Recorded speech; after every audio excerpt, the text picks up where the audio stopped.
I grew up in New York, right outside of Rochester. I'm one of 5 children, second youngest, and our life was revolved around sports. If you asked me growing up, we were Catholic, like the Creasters, if you will. And as we started getting into middle school and showing promise in sports, it went from going to the AAU tournaments was prioritized over going to Sunday school. In my sophomore year, my brother passed away in an accident. And then within 2 years, 2 more best friends passed away.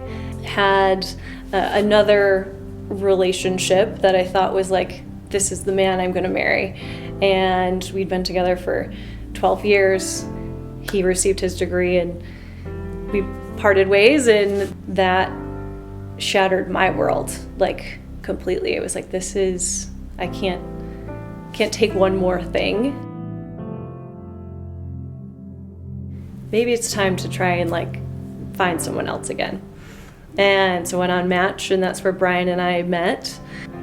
And as soon as it started getting serious, he was I want my wife to love the Lord more than me.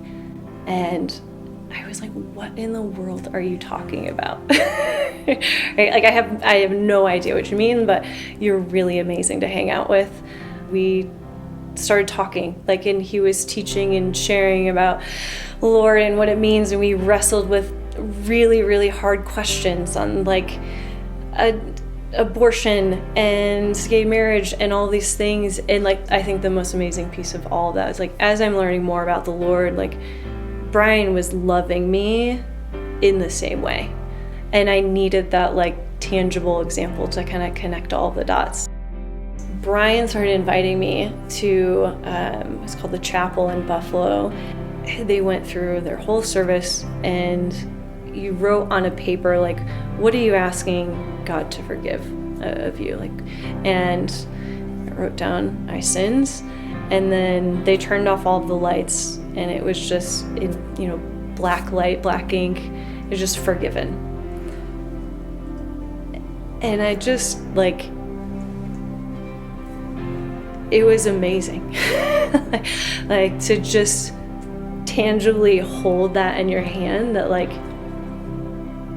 you're forgiven, completely wiped clean. We always had we made Sunday dinner our big thing when we were just newlyweds, and coming out and being we should move to Montana. If I were to label this chapter, it was just trust. Trust in the Lord, because I don't have anything else to grasp onto. You're guiding us there, and I'm just going to be obedient in it. The community and the people were what I personally needed. I just felt so seen in that I needed that. God knew that I needed to be here in this place for my faith to grow. And just the gift of the home that he provided and the timing so that we could host D groups and be a part of Veneration at the beginning and serve into kids. It's this is so intentional. There was so much turmoil and hardship, and it was all worth it. And trusting him and being obedient in that is, it was worth it. Yeah, it is worth it to continue to pursue him.